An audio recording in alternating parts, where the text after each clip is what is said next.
I'm Terry with Towers Murray Plumbing, here to show you how to replace a double handle shower faucet with a single handle shower faucet. Now if you've got a two handle valve and you want to change that over to a single handle, first thing you're going to have to do is remove your trim and remove the valve. Now sometimes that can be done from the back side. If not, if you don't have access, you'll have to trim out the tile so that you can put in your single handle valve. Now in this case we've got a single handle valve installed here. Things that you can use, this is a trim plate to help trim things so that you can get access to those.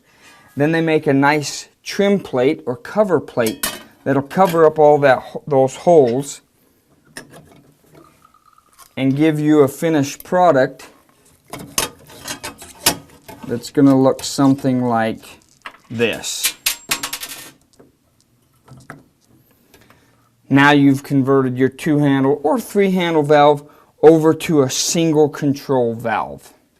And again, I'm Terry with Towers Murray Plumbing, and we've showed you how to replace a double handle shower faucet with a single handle shower faucet.